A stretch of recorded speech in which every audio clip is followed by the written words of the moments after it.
Well, the peach trees. Look at that, the little buds on there. Oh, that's exciting. Peach down there. Let's see. Here's pear trees. Oh man, there's some apple trees down there. There's another pear tree over there. We're getting there. Well, good morning, y'all. I'm Dusty. This is Fox Holler Homestead. So why would I move my family from the city out to live in an RV, a 44-foot toy hauler, out to 9 acres? Why would I do such a thing? I mean, it seems incomprehensible to a lot of people to live like this. And now, granted, when we first came out here, the intent was not to do this for a long term. It was not to live in the RV for long term. But this all comes down to permits and, trying to do things with the city, and that takes forever. So, but you know what? When it comes down to it, we make the best of things. Now, originally, if you haven't seen that video about bringing the RV up here, you got to check it out. It was definitely a chore, but the whole purpose of moving out here was to gain a better life, a life of more quality for not only myself, but my family, the animals, and to live a life that I knew that we deserved rather than be stuck down in the city. Now, to each their own. Some people would like to do that. Some people don't mind spending millions of dollars to live in a glorified apartment with someone else living right next door, or living in a house that they spend millions of dollars on. They have a tiny, I don't even know if you'd consider it a yard, but the house next door on the left is 10 feet away. The house on the right is 10 feet away, and you have some random person that is part of the homeowners association telling you what you can and can't park in your driveway, what you can and can't grow in your yard. I mean, as far as shrubs or flowers it's crazy to me. I didn't want that. That's not how I grew up, and it's not how I want to raise the kids, and it's not how I want my family to live. I want us to live out here. I mean, look at this. We've got the river across the street, which is right over here. Tiger Mountain is right there.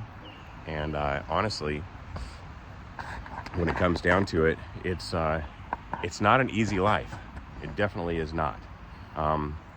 We have gone through a lot of different ups and downs, trials, tribulations, a lot of learning curve when it considers trying to live like this out here. Granted, the initial intent wasn't to stay in the RV. Eventually, we are going to build a house, and we've got 9 acres. And where we're going to build the house, in the back of the house, it actually drops down. There's a 45-foot elevation drop, and then it opens up to another maybe 2.5 acres. Now, granted, it's a young stand of alder trees, what have you, but it's something that I can clear out and eventually do apples and pears and peaches and avocados and chickens and cows. And I have a whole vision in my head as to what we are going to do.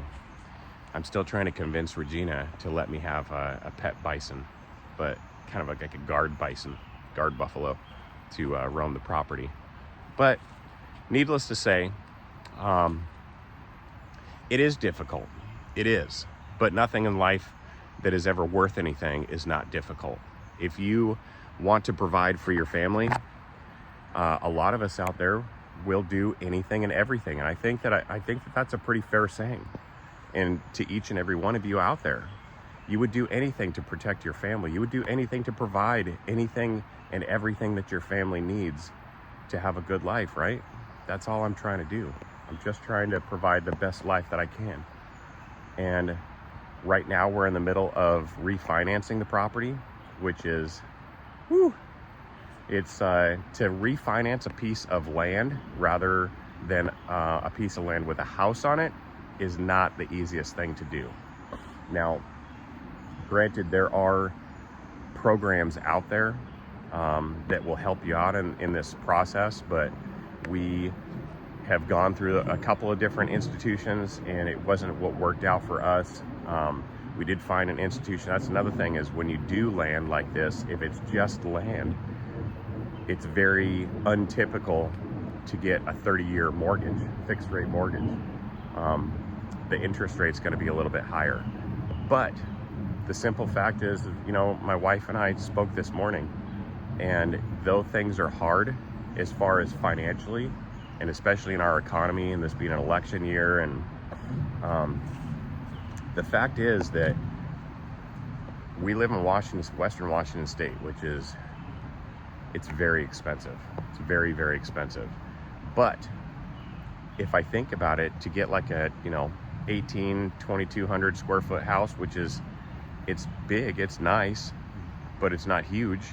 You're still putting out, if you're renting a house like that, you're putting out, you know, minimum $3,000 for a decent one, $3,000 plus a month to pay for that.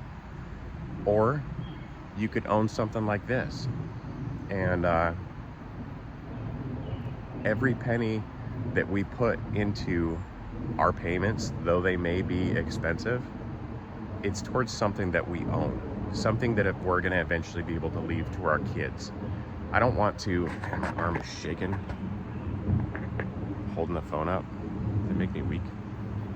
But it's something that we all want. Something, we want a legacy, something to leave for our children, something that we can look back on and say, hey, you know what, we made the right decision, and we're happy with that, we're solid with that. This is what we're trying to do.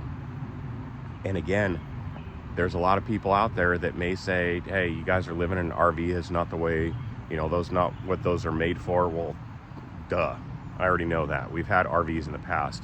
They're not meant to live in full time. They're meant to travel. Ours is a travel trailer.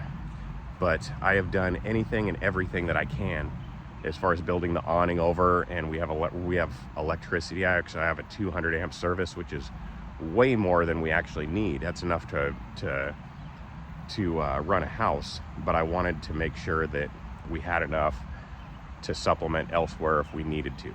So we have that. We have the the creek to supplement showers, washing dishes. We filter that. All of our water that we bring in, that we drink, is actually filtered. We can go pick it up at in one of the towns next to us, and we fill up big old giant gallons. Excuse me. Gallon jugs. But another thing that we do is, I just recently got this giant bladder. I think it's like 160 gallons. And there is a artesian well. I don't know why it's artesian, whatever. It's a well, a spring well, and I'll start filling up water with that, because during the summertime, what we found out is that that creek dries up to like a little trickle, and we need another way to supplement the water. We've been out here for almost 3 years now, and every year it just kind of gets a little bit different. And yeah, so that's why we moved out here. It's to have a better life, and we can walk out the door of this RV, which is over there. We can walk out the door. The dogs can run outside, not a problem. We don't have to worry about, you know, cars rushing by or hitting the dogs, or people running up here or running across the street and kidnapping our kids. Or the kids can go out and play soccer, and they can scream and yell and go build forts off in the woods, and they can be kids. They can be kids. That's what I remember when I was a kid. In the city, that's not a thing anymore. It's just not a thing, and that's very scary. So, yes, I could probably go on and on about all the different reasons why we moved out here and why we're doing this. And granted, like I said, it may not be for everyone, but it's for us. And it may be for some other people, and maybe some people just need a little push, a little inspiration. This is it. I am so happy. Wake up in the morning and you hear the birds, you hear the river. What's better than that? The summer's coming. We just got chickens. Got 10 chickens, and I just put them in the coop last night. They're going to be locked in the coop for probably until tomorrow night or tomorrow afternoon, because they're about 8-9 weeks old, and need to get them used to their little home. But they've got their run, and I've planted apple trees and pear trees and peach trees, and got tomatoes going, and all these different things to help provide. Hopefully this September I will be able to go out hunting and get an elk or deer, and life is good. Life is definitely good. But I'm gonna end this for now. I know Regina just got done making some eggs and some breakfast, but I've got nothing but love and blessings for all y'all out there, and I hope that each and every one of you is amazing. I hope that you find your path, and sometimes that path may be a lot different than what you may believe or what you may be planning, but at the end of the day, recognize, is that the right path that you want to be on? Is this the life that you want to live? Did you always dream about doing something but never followed through with it? Don't be that. Seriously, don't let that happen. If you have the means of being able to take a step out of your comfort zone, then do that. Do it. You'll be better off for it. And some people, you know what, maybe you just don't want to take that chance. Maybe, you know, it is what it is. But, yeah, I'm gonna stop rambling. Anyway, love y'all. And, again, send nothing but love and blessings. Till next time, I'm Dusty. This is Fox Homestead. You guys take care. Bye-bye.